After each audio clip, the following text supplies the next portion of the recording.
নমস্কার, অভিষেক টক ইউটিউব চ্যানেলে সকলকে স্বাগত জানাই। আজ আমরা আলোচনা করব ষষ্ঠ শ্রেণীর বাংলা থেকে দুর্যোধন দাসের লেখা ঝুমুর গানের বিষয়বস্তু এবং বেশ কিছু অতিরিক্ত প্রশ্ন উত্তর ব্যাকরণ নিয়ে। তো চলো ভিডিওটি শুরু করা যাক। তো প্রথমে আমরা বিষয়বস্তুর উপর একটু আলোকপাত করে নিই। পশ্চিমবঙ্গে প্রায় প্রতিটি মাসেই কোনো না কোনো খাদ্যবস্তু বিশেষভাবে পাওয়া যায় এবং তা সেই মাসেই খেয়ে আনন্দ পাওয়া যায়। পশ্চিমবঙ্গে পুরুলিয়ার আঞ্চলিক ভাষায় রচিত ঝুমুর কবিতায় কবি দুর্যোধন দাস বলেছেন, মাঘ মাসে আমাদের দেশে শিম হয় মিষ্টি, আর খুকরির ডিম লাগে মিষ্টি। ফাগুন মাসে গাছের টাটকা নিমপাতা লাগে খুব রুচিকর। চৈত্র মাসে শ্রীফল খেতে লাগে ভালো। কবির মতে এই ফল এক সৌম্য রামচন্দ্র খেয়েছিলেন। বৈশাখ মাসে গেতি মাছে আম মিশিয়ে খেতে দারুণ সুস্বাদু লাগে। জ্যৈষ্ঠ মাসে মিষ্টি লাগে আম। আষাঢ় মাসে দারুণ মিষ্টি মনে হয় কাঁঠাল। কবির মতে বনবাসে গিয়ে কৌশল্যার দুলাল অর্থাৎ রামচন্দ্র কাঁঠাল খেয়েছিলেন। কবি আরও বলেছেন, শ্রাবণ মাসে মিষ্টি লাগে দই, ভাদ্র মাসে পাকা তাল দ্বিগুণ মিষ্টি হয়। তো এই ছিল আমাদের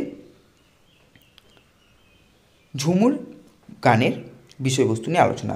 এখন আমরা অতিরিক্ত প্রশ্ন উত্তর নিয়ে আলোচনা করব। প্রথমে আছে দেখো, এক কথায় উত্তর দাও। বাগানে নিম কোন মাসে পাওয়া যায়? উত্তর হবে ফাল্গুন মাসে। এরপরে প্রশ্ন, বৈশাখে কি মিঠা লাগে? উত্তর হবে গেতি মাছের আম। এরপরে প্রশ্ন, কোন মাসে পাকা তাল 2 গুণ মিষ্টি হয়? উত্তর হবে ভাদ্র মাসে। ঘয়ের প্রশ্ন, কাঁঠাল কোন মাসে মিষ্টি হয়? উত্তর হবে আষাঢ় মাসে। এখন দেখো বেশ কিছু শূন্যস্থান পূরণ আছে। প্রথমে আছে দেখো, বনবাসে খাল্য কৌশল্যা ড্যাশ কো? উত্তর হবে দুলাল কো। এরপর ফাগুনেতে মিঠা বাগানে ড্যাশ? উত্তর হবে নিম। 2 নম্বর প্রশ্ন আছে দেখো, গদ্যরূপ লেখো। মিঠা থেকে হবে মিষ্টি, ফাল্গুন থেকে হবে ফাল্গুন, চৈত থেকে হবে চৈত্র, শ্রীফল থেকে হবে বেল, দহি থেকে হবে দই, ভাদর থেকে হবে ভাদ্রা। 3 নম্বর আছে দেখো, পদান্তর করো। মাঘ থেকে মাঘী, বৈশাখ থেকে বৈশাখী, মাস থেকে মাসিক, বন থেকে বন্য এবং দাস থেকে দাস্য।